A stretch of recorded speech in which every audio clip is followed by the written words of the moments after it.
بسم اللہ الرحمن الرحیم۔ السلام علیکم۔ تمام تعریفیں اس رب العالمین کے لیے ہیں جو نہایت مہربان اور رحم کرنے والا ہے۔ لاکھوں کروڑوں درود حضرت محمد صلی اللہ علیہ وسلم اور ان کی آل پر۔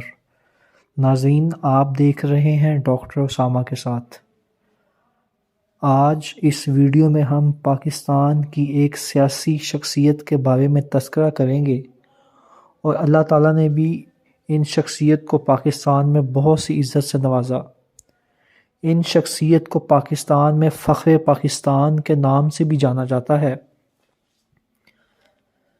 امریکہ کے یوم آزادی پر تقریب شروع ہو چکی تھی کہ ایک نوجوان سائیکل پر پیڈل مارتا ہوا بالآخر سفارت خانے پہنچ گیا۔ سائیکل پر آنے والا شاید یہ واحد مہمان تھا جس پر انٹیلیجنس بیورو والے بھی حیران تھے، لیکن اس کا نام مہمانوں کی فہرست میں شامل تھا۔ سائیکل سٹینڈ نہ ہونے کی وجہ سے سادہ لباس میں اہلکار نے نوجوانوں سے سائیکل لی اور پارکنگ کے لیے لے گیا۔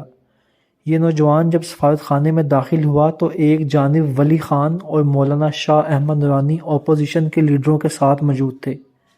ایسے میں سامنے سے ایک شخص اس کی جانب بڑھا اور اسے قومی بدماش کہہ کر پکارا۔ یہ نوجوان پاکستان کا سینئر سیاستدان شیخ رشید تھا، جبکہ اس کو بدماش پکارنے والے ذوالفقار علی بھٹو تھے۔ سیاست کے میدان میں طالب علمی ہی کے زمانے سے قدم رکھ دیا۔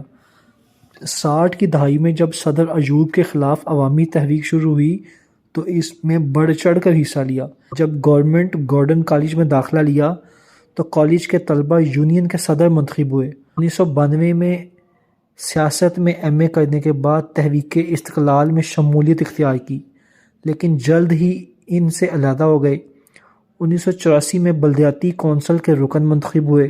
شیخ رشید احمد پاکستانی سیاست میں اپنے مخصوص انداز، سیاسی پیش گوئیوں، منفرد سیاسی زبان، لب و لہجے کی وجہ سے جانے جاتے ہیں۔ وہ اپنے سیاسی تبصروں، تجزیوں اور منفرد سوچ کی وجہ سے پاکستانی میڈیا کے فیورٹ سیاستدان ہیں۔ وہ اپنی پریس کانفرنسوں میں بھی اپوزیشن کو للکارنے اور معنی خیز جملے بازی کے سبب بھی جانے جاتے ہیں۔ اپنی پہلی تصنیف فرزند پاکستان میں شیخ صاحب نے ایک اور صاحب کے بارے میں لکھا تھا کہ وہ جتنے اچھے دل کا انسان ہے اور ملک کی خدمت کے جو جذبات رکھتا ہے وہ عوام تک صحیح نہیں پہنچ سکے۔ یقیناً آپ بھی سوچ رہے ہوں گے کہ شیخ صاحب یہ کس کے بارے میں بات کر رہے ہیں۔ ان صاحب کا نام نواز شریف ہے۔ اگرچہ شیخ رشید آج کل ان کے مخالف ہیں، لیکن انہیں کیا پتا تھا کہ ان کا نواز شریف کے بارے میں لکھا گیا یہ جملہ فیوچر میں بالکل سچ ثابت ہوگا۔ شیخ رشید 1950 میں بھابڑا بازار راولپنڈی میں پیدا ہوئے تھے۔ والدہ کے قریب تھے مگر والد سے کبھی نہیں بنی تھی۔ بہن بھائیوں سے بھی ہمیشہ خائف نظر آتے تھے۔ بچپن سے ہی خونی رشتوں میں تلخیاں رہیں جس کا وہ کھل کر اظہار بھی کرتے ہیں۔ والد سے ان کی آنبن اس حد تک بڑھ جاتی کہ وہ انہیں گھر سے نکال دیتے، مگر والد کے مقابلے میں والدہ نرم دل اور محبت کرنے والی تھیں، چنانچہ وہ اپنے بیٹے کی ہر بات پر پردہ ڈال دیتیں اور گلے سے لگا لیتیں۔ شیخ رشید کو والدہ سے انتہائی محبت تھی۔ جب وہ اس دنیا سے چلی گئیں تو انہیں یاد کر کے رویا کرتے تھے۔ ان کا کہنا ہے کہ شیخ اپنے خونی رشتے نبھانے میں تو فیل رہا۔ 1985 میں ہونے والے غیر جماعتی انتخابات میں پہلی مرتبہ راولپنڈی سے رکن قومی اسمبلی منتخب ہوئے۔ شیخ رشید 2018 کے عام انتخابات میں 8ویں مرتبہ ممبر قومی اسمبلی منتخب ہوئے اور اس عرصے میں 14 بار وفاقی وزیر بن چکے ہیں۔ البتہ اس دوران 2008 کے انتخابات میں انہیں مسلسل 6 بار کامیاب ہونے والے حلقے سے ہار کا سامنا کرنا پڑا۔ الیکشن کے فوراً بعد شیخ رشید اسپین چلے گئے، جس پر ان کے سیاسی مخالفین نے واویلا کیا کہ شیخ رشید اپنی شکست سے دل برداشتہ ہو کر سب چھوڑ چھاڑ کر بھاگ نکلے ہیں، لیکن یہ سوچ وقت کے ساتھ غلط ثابت ہوئی۔ شکست کی بڑی وجہ لال مسجد کا واقعہ تھا، اور شیخ نے پہلے سے فیصلہ کر رکھا تھا کہ وہ 2008 کے انتخابات کے بعد سیاست چھوڑ دیں گے، مگر انہوں نے کہا کہ میری شکست نے مجھے فیصلہ بدلنے پر مجبور کر دیا، لہٰذا انہوں نے پی ایم ایل کاف کو خیر آباد کہا اور عوامی مسلم لیگ کے نام سے اپنی الگ سیاسی جماعت بنائی۔ 2010 میں ضمنی انتخابات کی تیاریوں کے دوران شیخ صاحب اپنی سیٹ بحال کرنے کے لیے کوششوں میں مصروف تھے کہ ان پر نامعلوم افراد کی جانب سے حملہ کیا گیا۔ شیخ صاحب تو خود محض زخمی ہوئے مگر ان کے 3 باڈی گارڈ جان سے ہاتھ دھو بیٹھے۔ ضمنی انتخابات میں وہ کامیابی حاصل نہ کر سکے۔ ابتدا میں انہوں نے جنرل مشرف کی جانب سے کیے جانے والے فاٹا میں اکثریت پسندوں کے خلاف آپریشن میں ان کی حمایت کی تھی۔ شاید اسی باعث وہ اس کے نشانے پر آ گئے تھے۔ شیخ رشید کوئی چاندی کا چمچہ منہ میں لے کر پیدا نہیں ہوئے۔ زمانہ طالب علمی میں ہی شیخ رشید نے اپنے آپ کو متعارف کروانا شروع کر دیا۔ انہوں نے ذوالفقار علی بھٹو کو زچ کیا، ضیاء الحق کو بھی کھٹکتے رہے، نواز شریف سے جفیاں ڈالیں، مشرف کے پسندیدہ رہے، عمران خان کو گرویدہ بنایا۔ شیخ رشید کی آنکھوں نے بہت کچھ ایسا دیکھا جو کم ہی لوگوں کو نصیب ہوا۔ شیخ رشید وہ خوش قسمت انسان ہے جن کو خانہ کعبہ کی چھت پر سجدہ کرنے کی سعادت بھی حاصل ہے۔ ان کا شمار ان خوش قسمت شخصیات میں بھی ہے جن کے لیے خانہ کعبہ کا دروازہ بھی کھولا گیا۔ شیخ رشید کافی مذہبی لگاؤ رکھنے والی شخصیت کے حامل ہیں۔ راولپنڈی کی سیاست میں لال حویلی کا نام شیخ رشید سے اس طرح منسلک ہو چکا ہے کہ یہ عمارت بھی ایک سیاسی کردار کی حیثیت رکھتی ہے اور اس کی یہ شناخت لوگوں کے ذہنوں پر نقش ہو چکی ہے۔ شیخ رشید 16 مرتبہ وزیر بنے اور اس حویلی پر وفاقی وزارت کا جھنڈا بھی لہرایا گیا۔ وہ اس حویلی میں مستقل نہ بھی رہیں لیکن میل جول اور اپنے حلقے کے لوگوں سے رابطے کے لیے کئی دہائیوں سے یہ حویلی ان کا ٹھکانہ رہی ہے۔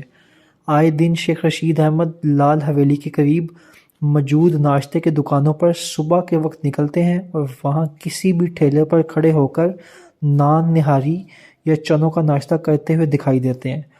سال میں 1 سے 2 بار وہ صحافیوں کو بھی اس طرح کے ناشتے کی دعوت دیتے ہیں جہاں لال حویلی کے باہر کرسیاں اور میز لگا کر نہاری پائے اور چنوں کے ناشتوں کے ساتھ توازیہ کی جاتی ہے۔ لیکن لال حویلی کیا شروع سے ہی لال حویلی تھی؟ اس بارے میں شیخ رشید اور اس عمارت کے اطراف میں رہنے والے ایک طویل تاریخ بیان کرتے ہیں جس میں محبت کی ایک داستان بھی شامل ہے اور اس عمارت سے جڑی پر اسرار کہانیاں بھی۔ مقامی افراد کا کہنا ہے کہ جہلم سے تعلق رکھنے والے ایک امیر شخص دہن راج سہگل نے اس حویلی کی بنیاد رکھی تھی۔ اس کا پس منظر کچھ یوں بتایا جاتا ہے کہ جہلم میں ایک شادی کی تقریب کے دوران بدھا بائی نامی ایک رقاصہ کے رقص کی محفل سجائی گئی جہاں دھن راج سہگل ان کے عشق میں مبتلا ہو گئے۔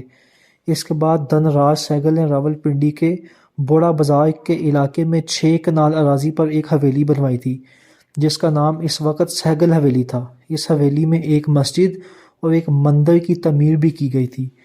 شیخ رشید بتاتے ہیں کہ بدھا بائی نے سہگل حویلی میں منتقل ہونے کے بعد رقص کرنا چھوڑ دیا تھا اور ایک مذہبی گھریلو عورت کی زندگی شروع کر دی تھی اور اسلامی رسومات اور مذہبی محفل کراتی تھیں جس پر دھن راج سہگل کھلے ہاتھ سے رقم خرچ کرتا تھا۔ بدھا بائی اس حویلی میں ہی رہتی تھیں۔ اس کے ارد گرد موجود عمارت میں کئی کمرے تھے جو وقت گزرنے کے ساتھ ساتھ متروکہ وقف املاک کی طرف سے لوگوں کو الاٹ کر دیے گئے اور فیکٹریوں میں تبدیل ہوتے رہے۔ اب سہگل حویلی جو لال حویلی بن چکی ہے وہ صرف کچھ مرلے پر قائم ہے۔ بدھا بائی کے بارے میں شیخ رشید بتاتے ہیں کہ وہ بہت خوبصورت خاتون تھیں اور وہ بچپن میں ہی ان سے ملا کرتی تھیں۔ وہ بتاتے ہیں کہ سفید بالوں والی بدھا بائی بالکونی میں اکثر کھڑی نظر آتی تھیں اور ان کے ہاتھ میں 3 کیسل کا سگریٹ ہوتا تھا۔ بعض لوگوں کا کہنا ہے کہ بدھا بائی خود سہگل حویلی چھوڑ کر چلی گئی تھیں جبکہ کچھ لوگ کہتے ہیں کہ بعض افراد نے ہیرے جواہرات کی لالچ میں اسے قتل کر دیا تھا، لیکن بدھا بائی کے قتل کی سینہ بسینہ پھیلی ہوئی یہ کہانی غیر مصدقہ ہے۔ بدھا بائی کے جانے کے بعد اس حویلی کو بھوت بنگلہ سمجھا گیا، اس سے کئی پر اسرار کہانیاں جڑ گئیں۔ ارد گرد کے لوگ کہتے ہیں کہ انہوں نے یہاں بدروحوں کو گھومتے دیکھا، بعض لوگوں نے گھنگرو بجنے کی آوازیں بھی سنی۔ عصیب زندگی کے قصے عام ہونے کے بعد ایک عرصے تک یہ حویلی خالی رہی اور اس کی ملکیت ایک سے دوسرے مالک کو منتقل ہوتی رہی۔ شیخ رشید کا کہنا ہے کہ جب وہ سیاست میں آئے تو انہیں کسی جگہ کی ضرورت تھی جہاں وہ بیٹھ کر اپنے سیاسی دوستوں اور ساتھیوں سے میل ملاپ کر سکیں۔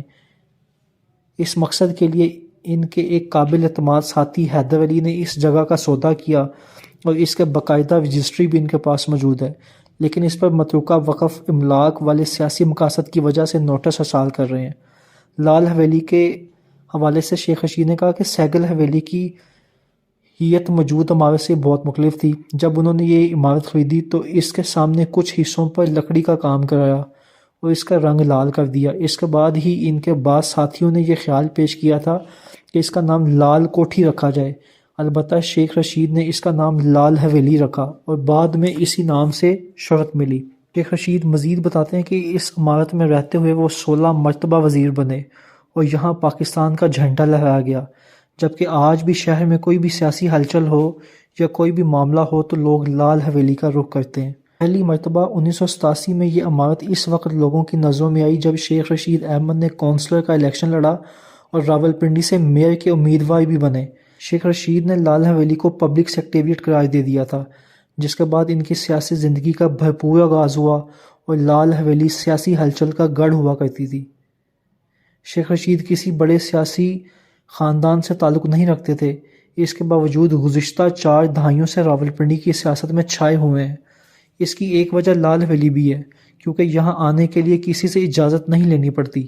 شیخ رشید اکثر شام کے وقت لال حویلی کے باہر تھڑے پر یا کوئی کرسی لگا کر بیٹھ جاتے ہیں اور کوئی بھی ان سے مل سکتا ہے۔ شیخ رشید وہاں قریب ہی موجود ٹھیلوں سے کھانے پینے کی چیزیں منگوا کر اس حویلی کی رونقوں میں اضافہ کرتے ہیں۔